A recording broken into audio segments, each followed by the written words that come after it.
In this month's class, we want to talk about Jesus Christ. Is he simply a man? Is he a myth? Or is he more? Let's assume that someone has said to us, there's no way we can reliably know anything about Jesus. There's been so much myth added to the story over the centuries. We don't have any original sources even. How would you respond to that? You might wish to pause this video and contemplate how you respond if someone were to say that to you.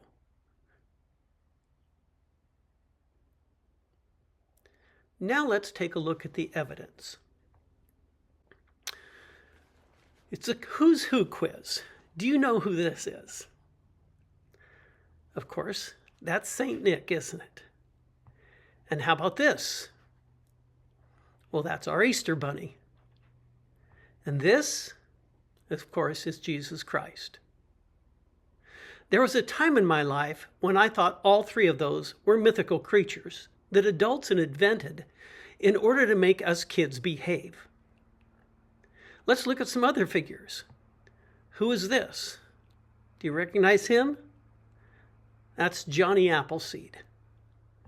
And this, of course, is our first president, George Washington. And this one? That's Paul Bunyan. So which of these are mythical people or creatures, and which of these are real? Well, let's do some more who's who. Do you recognize this person? This turns out to be Genghis Khan. There are fewer than 10 surviving primary manuscripts and no original manuscripts that testify to the existence of Genghis Khan, but we all know that he is a real historical figure. The most recent accounts are from the Middle Ages, in fact, and his existence is overwhelmingly supported by archaeological evidence, by coins, in inscriptions, and other historical records. And who is this? It's Alexander the Great. There are fewer than 15 surviving primary manuscripts that testify to his historical existence, and no first-hand accounts. The most recent accounts, again, are from the Middle Ages, long after he lived. Overwhelmingly, though, his existence is verified by archaeological evidence, by coins, inscriptions, and other historical records. And do you recognize this? It's Plato. There are approximately 200 surviving primary manuscripts that verify that he was an actual historical figure. But again, 0 original manuscripts. The most recent accounts are over a millennium after his life, but again, his existence is supported by wide references to him throughout history. Now, you may notice as we went through this that there are these bars down here. Those are actually parts of a bar graph. You have a very fine line, one that's thicker, and then this third line.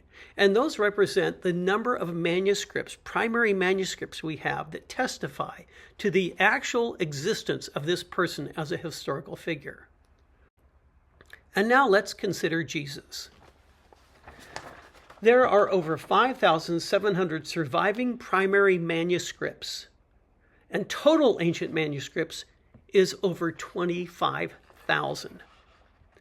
There are 0 first-hand accounts, that's true, but the most recent accounts are within a few decades after his life, not a millennium later. He's confirmed by 14 independent sources outside of the Bible, such as the Jewish historian Josephus, the Roman historian Tacitus, Suetonius, and the Jewish Talmud. These are all from the 1st and 2nd centuries, within about 100 years of his life. His existence is extensively supported by archaeological and historical evidence. If every Bible was lost, we could recreate the entirety of his words simply by looking through those 25,000 manuscripts. In fact, this red bar that we see that represents his manuscripts is less than half of how high it would need to be. To show 25,000 manuscripts on this bar graph, I would have to shrink the slide this much. This bar from here to here represents the manuscript supporting evidence for Jesus Christ, compared to Plato and Alexander the Great and Genghis Khan. There is overwhelming and undeniable evidence that Jesus Christ was a true historical figure. To deny that, we'd have to deny the existence of many other known historical figures. Do you recognize who this is? This is Bart Ehrman, one of the renowned voices of the new atheists. And like many atheists, he will tell you that Jesus Christ was a historical, actual person. Not just any person back then named Jesus, but the one that was recognized by his people as the Messiah. He will verify and admit that he was arrested, that he was crucified, that Jesus was put in a tomb. He will also say that Jesus' tomb was empty, and that the people of the time, his followers, believed that he was resurrected. Now, he disagrees on that last one. He doesn't believe Jesus was resurrected, but he will admit that that's what people believed at the time. So even atheists, renowned atheists, not the clickbait ones that we might find on social media, but true theologians who have studied God, whether they believe in him or not, will admit that Jesus Christ was the person the Bible claims him to be. And I'll bet you don't know who this is in this old and very low-quality picture. But his name is John Cudney. To his followers, he was known as Brother Isaiah. He organized a cult called the Camp of the Saints in Northern California around the turn of the last century. He believed himself to be immortal and that his followers would also be immortal if they obeyed him and didn't sin. He was born in 1847. He died in July of 1934 while resting under a tree. His followers left him there because they thought he would return to life. Now, if you are familiar with Northern California and what our summers are like in July, dead bodies don't do too well. After about 3 weeks, the county came in and decided to bury while there was still something left to bury.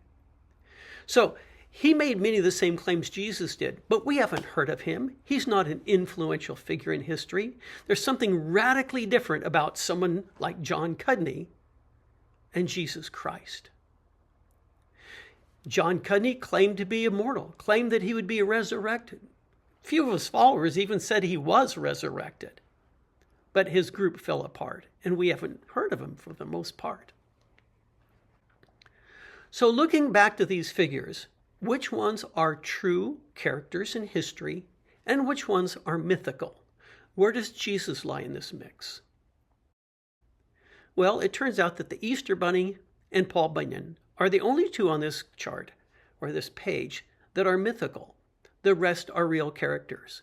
St. Nicholas was a real person, and he actually did help out and give gifts to poor children.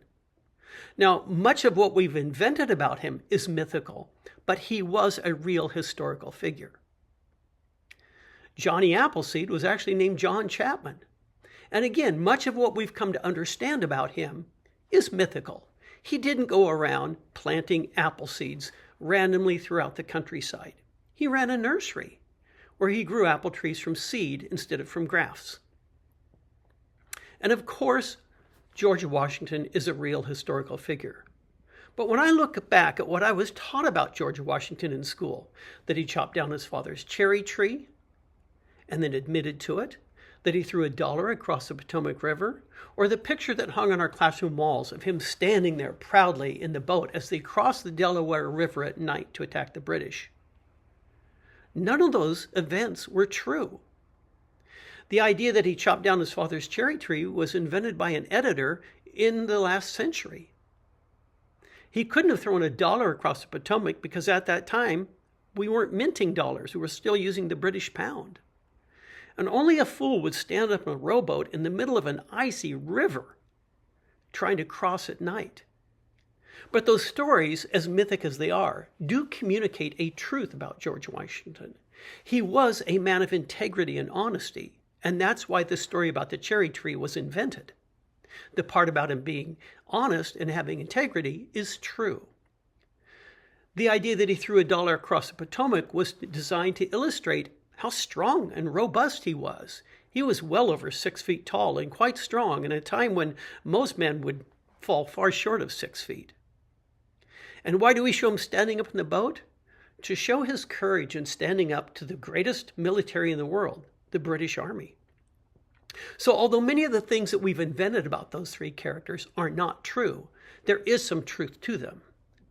But what about Jesus? Well, the manuscript evidence suggests that everything the Bible says about Jesus is true. While it is also true that some skeptics, some atheists, will not believe the parts about his miracles, the fact is Jesus Christ was a real person who was viewed as the Messiah and as God, was arrested, crucified, put in a tomb that was later found empty. We know this from history, and to deny it, we have to toss most of history out. Jesus Christ was a true historical figure. So what can we take from this? Well, is Jesus a man, a myth, or more? We now know that he's not mythic. He really existed and is known for all the things the Bible claims. But was he a mere man, a prophet, or was he much more than that? That is the subject of our next class.